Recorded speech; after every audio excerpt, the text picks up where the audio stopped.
अबी तालिब के बाद बीबी खदीजतुल कुबरा जन्नत हो गए। रसूलुल्लाह और आले रसूल का लोग मक्के में मजाक उड़ाया करते थे, तो वैसे ही मक्के के काफिरों ने चाहा जो मोहम्मद सल्लल्लाहु अलैहि वसल्लम की बेटी है हम उसको अपनी शादी में बुलाएं। मोहम्मद की बेटी के पास वैसे ही तो फटे पुराने कपड़े होते हैं, वही पहन कर आएगी और हम अपने आप को दुनियावी दौलत से आरास्ता करके फिर ये कहेंगे देखो नबी की बेटी, उसका बाबा गली गली नबूवत का दावा करता फिरता है और उसकी बेटी के पास पहनने के लिए अच्छे कपड़े तक नहीं, और फिर मिलकर हंसकर उसका मजाक उड़ाएंगे। बस इस इरादे के साथ जब वो कुफार की औरतें बीबी फातिमा ज़हरा अलैहिस्सलाम के पास आई और कहा हम ये चाहती हैं कि कल जो हमारे घर में शादी है उसमें आप आए। बीबी फातिमा ज़हरा अलैहिस्सलाम ने कहा मैं कोई भी काम अपने बाबा से बगैर पूछे नहीं करती, मैं अपने बाबा से पूछूंगी, अगर बाबा ने इजाजत दी तो जरूर आऊंगी। बस अल्लाह का रसूल जब घर में आया, जनाब सैयदा ने दस्ते अदब को जोड़ कर अर्ज किया, ए मेरे बाबा, मोहल्ले की औरतें आई थी और कहने लगी कि कल हमारे घर में शादी है, तुम जरूर आना। लेकिन उनके चेहरे पर मुनाफिकत यहाँ थी, तो आप सल्लल्लाहु अलैहि वसल्लम ने कहा फातिमा तुम जाना, अगर नहीं जाओगी तो फिर ये लोग कहेंगे कि हम तो मोहब्बत का हाथ बढ़ाते हैं, ये खुद ही हमसे नफरत करते हैं। तो बीबी फातिमा ने फरमाया बाबा मैं जाऊं तो सही, लेकिन मेरे पास सिर्फ एक ही जोड़ा है जो काफी जगहों से सिया हुआ है, वो सब आपका और मेरा मजाक उड़ाएंगे। बस इतना कहना था तो अल्लाह के हुक्म से जिब्राइल अलैहिस्सलाम जन्नत से जन्नती लिबास लेकर हाजिर हुआ और अर्ज करने लगा या रसूलल्लाह, अल्लाह का हुक्म है कि आप अपनी बेटी को ये लिबास इनायत करें और कहें कि अल्लाह अपने नेक बंदों को रुसवा नहीं करता। बीबी सैयदा ने वो लिबास अपनी आंखों पर रखा और अल्लाह का शुक्र किया और एक लम्हे के लिए रुकी और अर्ज किया बाबा ये इतना अच्छा लिबास मैं कल पहन के जाऊंगी तो ऐसा ना हो कि इस लिबास की चमक दमक से दूसरी औरतें एहसास कमतरी में चली जाएं।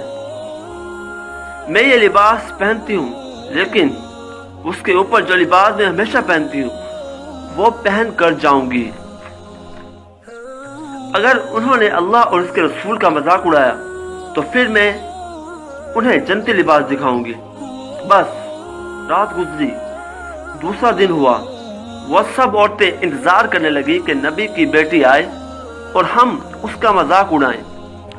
बीबी फातिमा फटे पुराने कपड़े पहन के जैसे ही शादी में दाखिल हुई, वो सब जोर जोर से कहने लगी देखो रसूल का खानदान आया है जिसके पास पहनने के लिए कपड़े तक नहीं, उसका बाबा अपने आप को नबी कहता है और उसकी बेटी का लिबास तो देखो। सब जब मजाक उड़ाने लगे तो बीबी फातिमा ज़हरा ने अपना जन्नती लिबास जो अल्लाह के रसूल की तरफ अल्लाह ने भेजा था वो पहन लिया। तो बस उस लिबास का नूर, सैयदा फातिमा ज़हरा का नूर जब उन लोगों ने देखा तो वो दंग रह गए, सबका मुंह खुला का खुला रह गया। उन्होंने आज से पहले न इतना अच्छा लिबास देखा था और न ही इतनी खूबसूरत औरत। ये चर्चा आम हो गया। दुल्हन ने पूछा इतना घर में शोर क्यों है? सबने कहा अल्लाह के रसूल मोहम्मद सल्लल्लाहु अलैहि वसल्लम की बेटी आई है और उनके चेहरे और लिबास में इतना नूर है कि सब देखकर हैरान हो गए और बातें कर रहे हैं। दुल्हन ने कहा कि मैं भी देखूंगी। जैसे दुल्हन करीब आए और जैसे ही जनाब सैयदा की जियारत करे तो बीवी पाक के चेहरे के नूर को देखकर गिर जाती है और वहीं मर जाती है। तो अफरा तफरी हो गई, सब यहाँ वहां भागने लगे कि दुल्हन मर गई, ये क्या हुआ? मुनाफिकीन ये एक दूसरे से बातें करने लगे, देखो मोहम्मद की बेटी आई और उसकी वजह से हमारी दुल्हन मर गई। ये बातें फैलने लगी। बीबी फातिमा ज़हरा ने देखा कि ये इस्लाम और अल्लाह के महबूब की तौहीन कर रहे हैं, तो जनाब सैयदा ने कहा घबराओ नहीं, अल्लाह इस औरत को नई जिंदगी देगा। सब ने कहा आज तक कोई मरा हुआ जिंदा हुआ है जो ये जिंदा होगी? बीबी सैयदा फातिमा ने कहा اگر اللہ چاہے گا یقیناً یہ زندہ ہوگی، میں اپنے اللہ سے دعا کرتی ہوں، دیکھنا یہ عورت زندہ ہو جائے گی۔ سب نے کہا ٹھیک ہے، اگر واقعی یہ عورت زندہ ہو گئی تو ہم تیرے بابا کو اللہ کا رسول مانیں گے اور تسلیم کریں گے کہ آپ کا دین سچا ہے۔ تو بس بی بی سیدہ اس عورت کے قریب آئی اور دعا کے لیے ہاتھ بلند کیا اور کہا، اے اللہ، تجھے واسطہ ہے میرے بابا محمد صلی اللہ علیہ وآلہ وسلم کا، تجھے واسطہ ہے اس محمد کی عزت کا، اس تیری بندی کو زندگی بخش دے۔ بس یہ کہنا تھا۔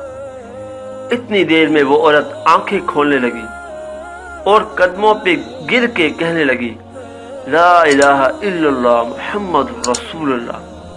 یہ معجزہ دیکھ کر سب جناب سیدہ کے قدم چومنے لگے اور سب کے سب مسلمان بن گئے۔